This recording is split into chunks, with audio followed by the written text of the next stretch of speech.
Are you tired of your characters looking like this? Maybe you want something more like this. In this video, I'm going to show you how to add a new race to the RPG creation kit using Synty models. I've already got a male character set up and working in game, so I'll be using that as a base while I add a female version to the project. We'll work through the full process, we'll create the race, we'll hook it into the character creator, and we'll get everything working nice and clean. This is part of what I'm doing for my own game, Dimensional Dispatch, so if you're building your own world with the RPG creation kit, this should give you a really good, solid starting point. Let's jump right in. The very first thing you're going to need to do, there's no way around it, we have to edit this model. So you'll have to download Blender if you don't already have it, but if you do, we'll just jump right in. So once you get it downloaded, just open up Blender, start a new project, and then we'll just choose General. Then we'll just delete everything that comes in the scene. We'll do import up here at the top left. We'll do FBX.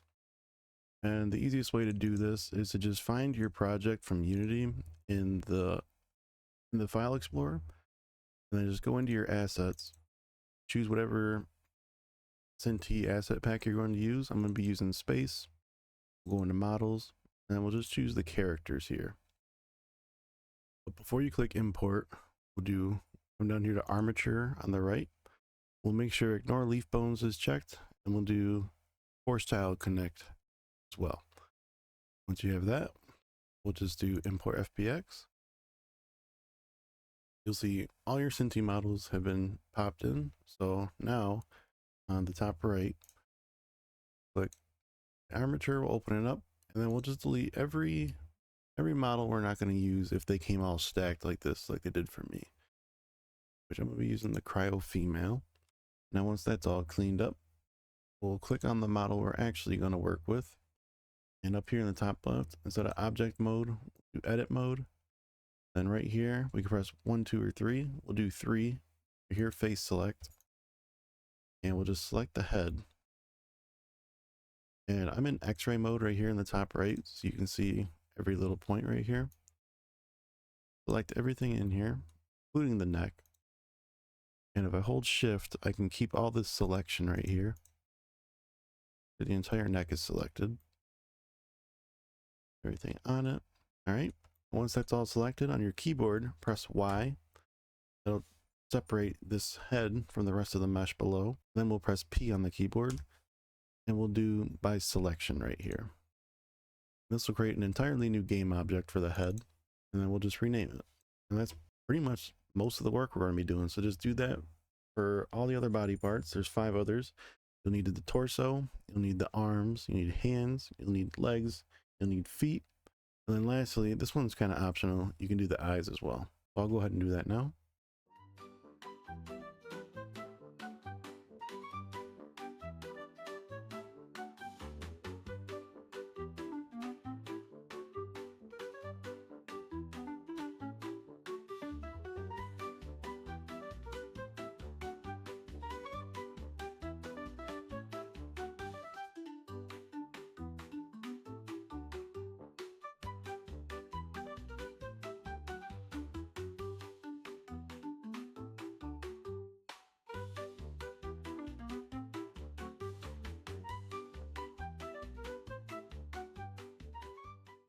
All right, and now that we have them all separated, now we should be able to click on the old model and nothing should really pop up letting you know you didn't miss anything.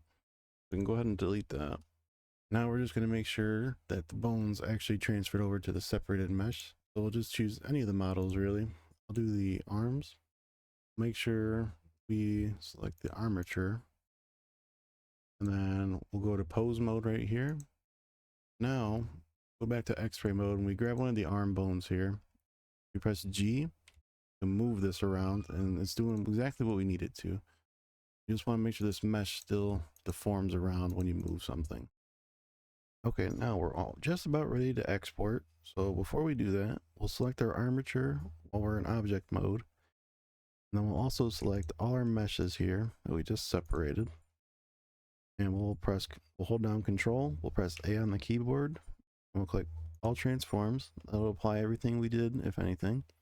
And now that we have everything selected, we'll go in the top left, File, Export, We'll do FBX. Save it to the desktop so it's a little bit easier, and then I'll just rename it. And now on the right here, we'll do limit to selected objects, and object types, we'll do armature and mesh. Click them both by holding shift. And then on transform, we'll do apply transform just to make sure. And then on armature here, we'll uncheck add leaf bones. Unity does not like them. And bake animation, we'll make sure that's checked off. I realized this a little later when I was setting up things in Unity. I missed one step. So for the apply scalings right here, it's going to be all local. You want to make sure that's set to FBX unit scale. Then you can export. And then we're good to hop back over to Unity. Now that we're back in Unity, the first thing we'll do is we'll import the model we just exported. So the easiest thing to do is just go wherever you exported it to, drag the model into your project window, it'll import, and then it's right there for us to use. So before we go any further, we'll just go over to the rig right here in the inspector, and instead of generic, we'll do humanoid. Straight from this model, standard 4-bone, that's all good, and then just click apply. And that should give us no console errors, which is good. And if we open it up, we should see the armature in here. Yep, that's good. Avatar's good. All right, looks like that was successful. So then next, we'll just drag it into our scene. Now we'll come over here to the right and we'll click add component, do body data, and then we'll fill everything out. So for the my avatar, it'll be the same one that's right here. So we'll just drag that on there. Same one that when you imported it and created it, we set it to humanoid. That's the one. Now you'll just assign all your meshes right here. So for the head, we'll do head, eyes, body, arms,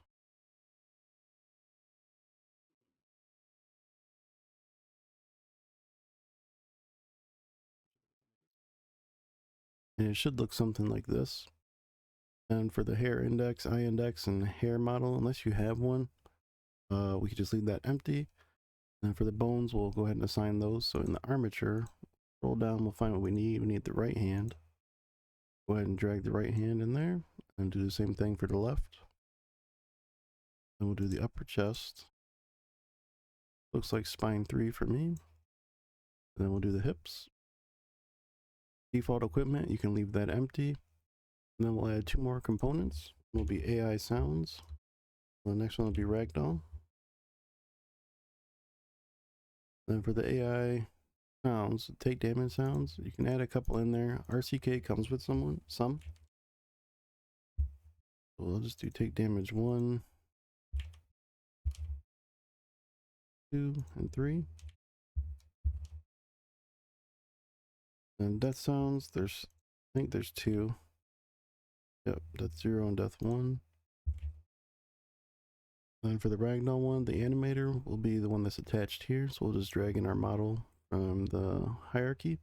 Now we'll have to add the head pause object. So we'll come over here in the hierarchy, we'll go to neck and then head. And then we'll right click that, create empty, and we'll call this head pause. And it's case sensitive. And we'll set its tag. We'll set it to RPG kit, and then we'll do ignore weapons. Then we'll come up to the layer. We'll set the layer to be NPC. Then we'll add a box collider. And we'll also add an AI head pause. And for the box collider, we're just going to want to make it about the size of the head.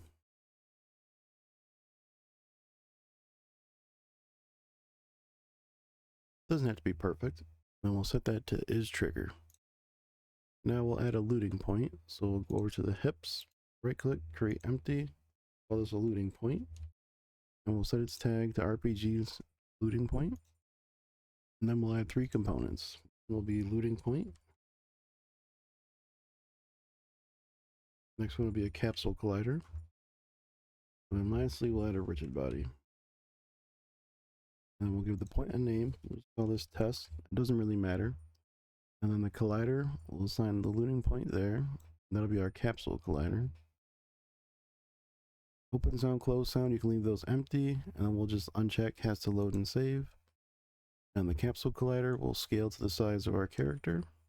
And for me, I had to set the x-axis to X. And then we'll set that to is trigger, and then we'll disable it. And then for the rigid body, we'll turn off gravity, and we'll set to is kinematic. And then lastly, we'll also set the looting point as off. Now we'll add the actual ragdoll. So we'll click the root object right here. We'll do game object, 3D object, and we'll do ragdoll. And here we'll assign all the bones that are attached to this character. So for the pelvis, we'll do hips. Left hips, we'll do upper leg left. Then left knee, we'll do lower leg. And then we'll do ankle for the foot. And we'll just do the same thing for the right. So we'll do upper leg right for the hip. And it should look something like this. We'll click create. You'll see all these colliders that got created. Now we'll just fill those out. So now we'll just select all the bones that we used for the actual wizard that we just did. So we'll do hips, spine 1, left shoulder, elbow, right shoulder, right elbow. Now you should have 11 in total selected. And once you have them all selected, the tag these to RPG creation kit. And we'll do body part. And the layer, we'll also set that to body part. And we'll do this object only. Then we'll add a body part component. And you should see these little purplish pink dots pop up. And I'll let you know the components are on all ones you have selected. And now we'll just go through and fill out the body part script on each of these objects. So for the hips, we'll say this body part, and we'll call this chest. And spine 1, this will be the upper chest. And shoulder left, call that arm.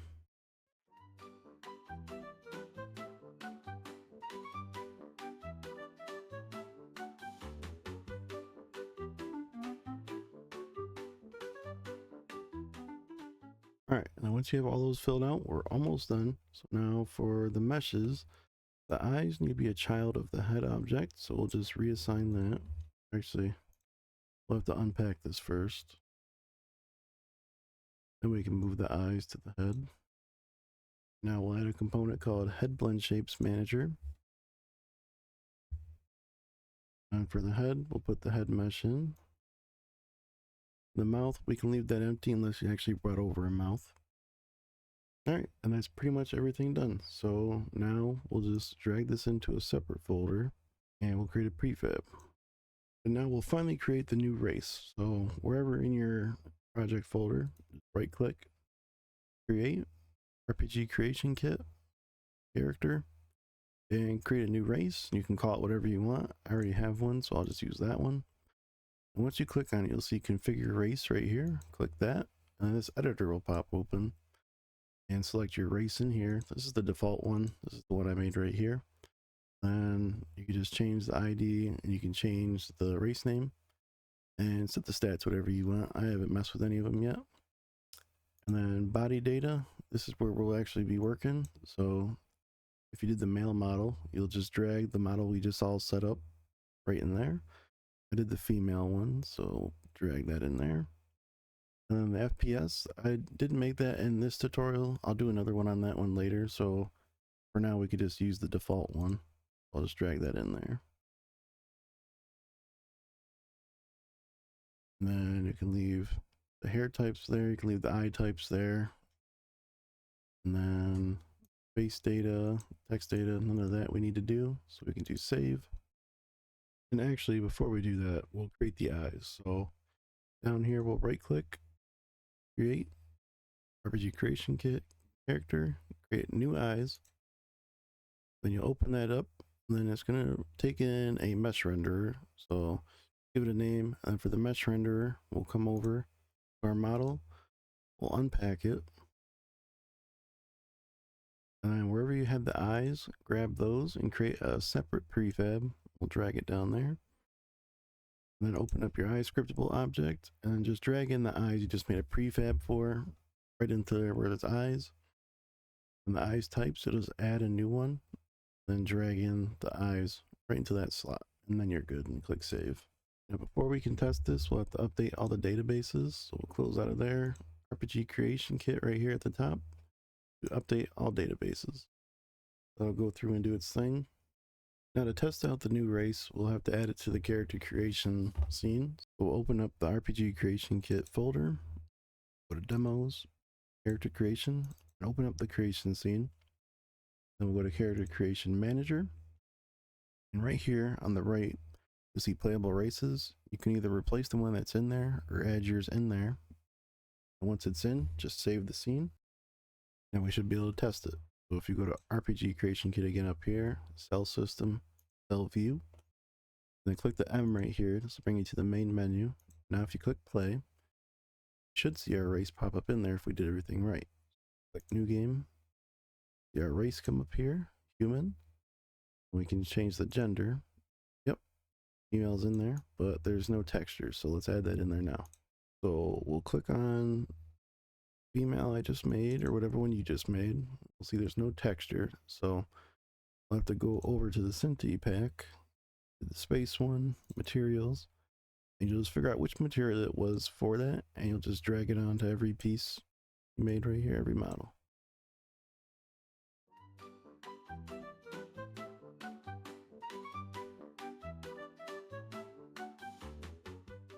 That looks like everything, so we'll close out, we'll load back up. Yep, there we go. We have our skin color and everything. Create a new one, start, main demo. And now if we go to third person, we should be able to see. Yep, so I press V, female's in here, it's moving, it's animating. Jump animation's a little weird for these models, so might have to figure out something else for that.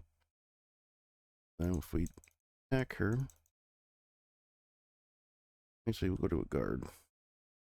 We should see, if we did everything right with the ragdoll, we should go flying. Yep, ragdoll's a little wonky, but you can play with the colliders and get that all set right. And you might have noticed that your character is in the floor. I forgot I just did another race, so my transforms and everything were already all set up. So you'll have to open up the RCK player prefab, just search for it in the package. And when you open it up, we'll have to change the character controller. So the height, we can change, these are numbers I found that worked. You can make them whatever. But the height, I did 1.7. The radius, I did 0.3.